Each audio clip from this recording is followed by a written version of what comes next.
المدخل إلى قواعد اللغة الشركسية. هذه غبزة بزخابزة ميخا حاب نبيل حلمي شوقار 16 شام إتسميني ترى طوجرة ترى. اسم الفاعل المفعول مسبوقا بالنفي. شقصمرة شقاصمرة يعمدن غشاش. تتم صياغة النفي لاسم الفاعل المفعول بالأداة م كسابقة، وتتصل مباشرة مع الجذر. الذي لا يكون ذاهبا بسرعة سنوقفه. بسنجو مقورر قد غوتشت. أقلقني لعدم السماح له بالمجيء. قزريم غاقورر سجاع وخوة. هذا هو الولد غير الناظر. ما رجعلو مبلرر. غير الكاتب فليرفع يده. متخرم أقرأت. عدم إرساله ليس جيدا أبدا. قزريم غاقورر زجي دواب. آلمنا عدم رؤيته له في القرية. قاجم قزرشيم ثوغر قين قد شخو. الكلاب التي لم تكن غالقي أفواهها لم تعد تنبح. حظوا زجزتي زمل حشت غكري حقج هرب.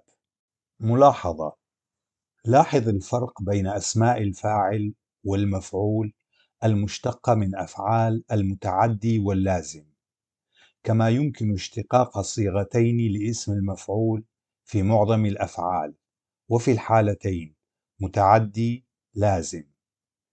ملاحظة: الفرق الأساسي بين اسم الفاعل واسم المفعول هو أن الأول اسم الفاعل يؤدي معنى صيغة المبني للمعلوم، بينما اسم المفعول يؤدي معنى صيغة المبني للمجهول. أنواع اسم المفعول: ويمكن تمييز 4 أنواع كالتالي. يرجى النظر إلى الجدول أعلاه التي وردت فيها أمثلة. 1.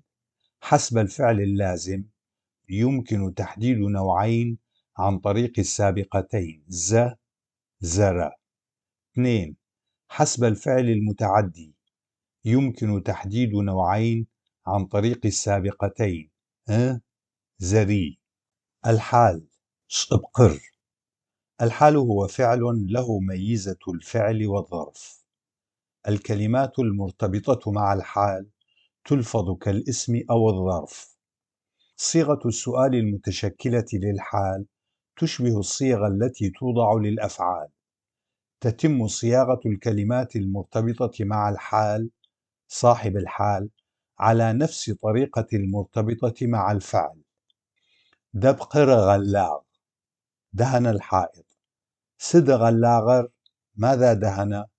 دبقر الحائط. دبقر غالز بينما هو يدهن الحائط. سد غالشتغر ماذا كان يدهن؟ دبقر الحائط.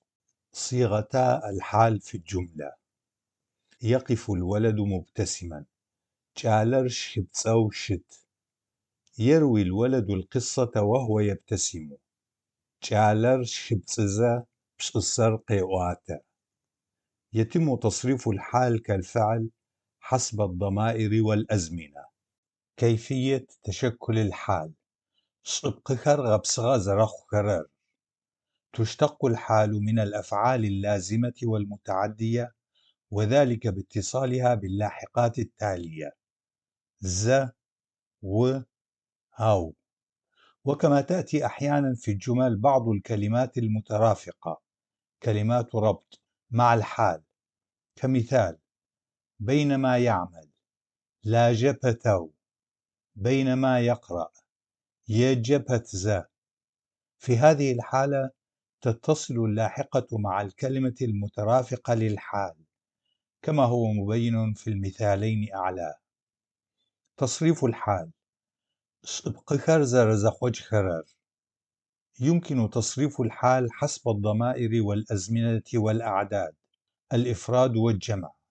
التصريف حسب الضمائر والأزمنة: حالة الإفراد: زبشاغر. الفعل لازم، الفعل متعدي، مع اللاحقة أو، مع اللاحقة ز، مع اللاحقة أو، مع اللاحقة ز. المتكلم: ستخو، ستخزا، ستخو، ستخزا. المخاطب: وتخو، وتخزا، تخو، تخزا. الغائب المفرد: تخو، تخزا، تخو، اتخزا.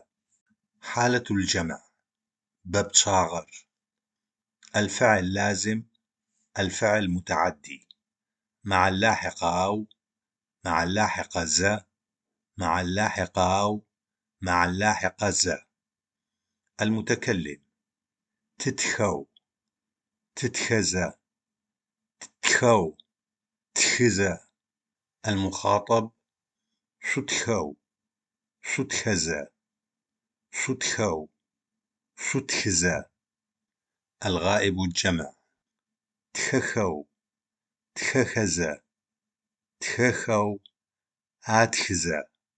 اللاحقة ز تشير إلى أن الحال في وضع الزمن الحاضر، بينما اللاحقة أو و تشير إلى أن الحال يمكن أن يكون في وضع جميع الأزمنة. رأيت الأبقار تمر من أمام البيت. شمخر ونمجب لجخزا سلغواخ. رجعت والأمطار تهطل. وشخر قيش خزا سقق وجغ. رأيت السماء تبرق مبرقة. وشرق خبجة سلغو. دعني أعود وأنت جالس وتدرس. ويجو شسو سقق وج. أمضيت طوال اليوم وأنت تقرأ بشكل مستمر. نيبرينر ويجزبتو بحغا. تمضي الأيام وأنت واقف منتظر. ويزو شتزا مع فخر بلج.